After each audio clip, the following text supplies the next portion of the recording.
Amakuru agezweho tuyahere kuri ino nkuru y'akababaro. General Frank Rusagara yapfiriye muri gereza. Frank Rusagara wahoze ari General de Brigade mu ngabo z'u Rwanda biravuga ko yapfuye aguye muri gereza. Amakuru avuga ko Rusagara yapfuye mu gitondo cyo kuri uyu wa gatatu tariki ya 26 Werurwe.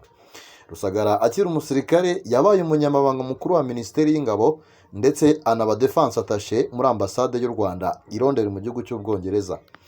Muri 2013 nibwo yashyizwe mu kiruhuko cy'izabukuru we n'abandi basirikare bo ku rwego rwa ofisiye bakuru bagera kuri 78 mbere y'igihe gito ngo atabwe muri yombi.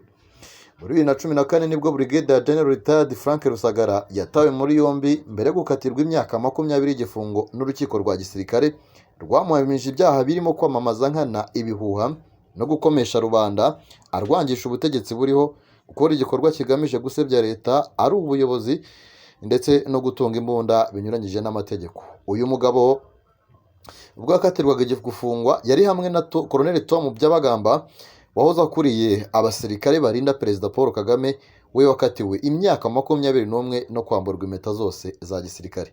Byabagamba we yahamejwe gukwiza nkana ibihuha agomesha rubanda arwangisha ubutegetsi, icyaha cyo gusebya leta, icyaha cyo guhisha nkana ibintu byakagombye gufasha kugenza icyaha gikomeye, hamwe n'icyaha cyo gusuzugura ibendera ry'igihugu cyangwa ibimenyetso biranga ubwigenge. Amakuru yacu tuyakomereze kuri ino nkuru ifite umutwe ugira uti: Umujyi wa Liège wafashe icyemezo cyo kutazibuka jenoside yakorewe abatutsi. Umujyi wa Liège muri uyu mwaka ntuzibuka jenoside yakorewe abatutsi ku nshuro ya 31 ishize habaye jenoside yakorewe abatutsi mu Rwanda muri Mata kugeza muri Nyakanga mu 1994. Imihango yo kwibuka yagombaga kuba ku itariki ya 12 Mata, ariko ngo uko ibintu byifashe ku rwego mpuzamahanga byakonjesheje umujyi byakomesheje umujyi ndetse n'abapolisi bawo. Umwaka ushize ku isabukuru y'imyaka 30 yahabaye inama yabereye kuri City Hall. Uyu mwaka ariko ngo abapolisi baburiye burugumesitiri w'umujyi wa Liège bamusaba kwirinda kubera ko ibintu bishobora kuba bibi kuko inzego zishinzwe kubahiriza amategeko i Liège zibivuga.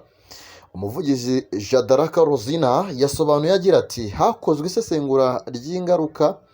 Abapolisi ba Liège batanze igitekerezo kitari cyiza. Imiterere ya politiki mpuzamahanga ntimeze neza by'umwihariko.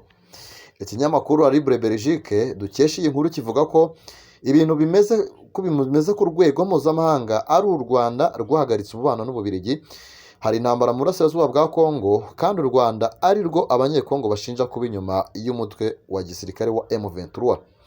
Muri Liège kandi ngo hari abanyekongo bagaragaye kuwa gatanu ushize bitwaje ibyapa biriho ifoto ya Perezida w'u Rwanda irimbishijwe amahembe ya Satani.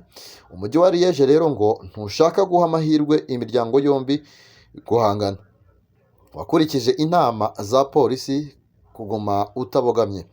Abanyarwanda baba aha ntabwo bishimiye iki cyemezo cy'umujyi wa Liège. Kuri bo umujyi udashaka kwifatanya gutegura kwibuka jenoside yakorewe abatutsi ni nko kuyihakana. Minisitiri w'ububanyi n'amahanga w'u Rwanda Olivier Nduhungirehe abinyujije kuri X yavuze ko guhakana jenoside kw'abayobozi ba Kongo bimaze gukwira mu bwami bwa Leopold. Ati hanyuma ndibutsa ko kwibuka jenoside yakorewe abatutsi atari igikorwa cy'u Rwanda ahubwo ko ari ubufatanye mpuzamahanga. Itariki ya 7 Mata yashyizweho n'inteko rusange y'umuryango w'abibumbye nk'umunsi mpuzamahanga wo gutekereza kuri jenoside yakorewe abatutsi mu mwaka wa 1994. Imihango isanzwe ikomeje gutegurwa n'abanyarwanda baba mu Bubiligi ku itariki ya 12 Mata 2025, ariko nta buyobozi bwa komine buzayitabira. Reka nsoreze ano makuru kuri uyu muhuro wa Tshisekedi ndetse na Perezida wa Angola ariwe Joao Lourenço. Perezida Felix Antoine Tshisekedi wa Repubulika ya Demokarasi ya Kongo kuri uyu wa gatatu tariki ya 26 Werurwe yari Rwanda, aho yahuriye akanagirana ibiganiro na Perezida Joao Lourenço. Ibiganiro by'aba bombi byabereye mu muhezo ndetse nta byinshi mu byo baganiriye biramenyekana. Tshisekedi yari Rwanda nyuma y'igihe kitageze ku byumweru 2 avuyeyo, dore ko yaherukaga kujya kugisha inama Lourenço. Kuri iyi nshuro aba bombi bahuye mu gihe Rwanda iheruka guhagarika inshingano zo kuba muhuza mu bibazo by'u Rwanda na Repubulika ya Demokarasi ya Kongo yari imaze igihe ifite. Bahuye kandi nyuma y'icyumweru kimwe Tshisekedi ahuriye i Doha muri Qatar na Perezida Paul Kagame w'u Rwanda. Ni umuhuro Angola yagaragaye nk'uwayitunguye bijyanye no kuba ku ya 15 Ukuboza 2024 yaragerageje guhuza bariya bakuru b'ibihugu byombi ariko bikarangira gahunda ipfuye ku munota wa nyuma. Umuhuro wa Tshisekedi na Perezida Lorenzo kandi wabaye mu gihe ku ya 18 Werurwe Leta ya Repubulika ya Demokarasi ya Kongo n'umutwe wa M23 baragombaga guhurira u Rwanda bakaganira, gusa M23 yanga kwitabira ibyo biganiro. Nyuma y'ibihano rero umuryango w'abibumbye ubumwe bw'Uburayi wafatiye abayobozi bakuru bawo.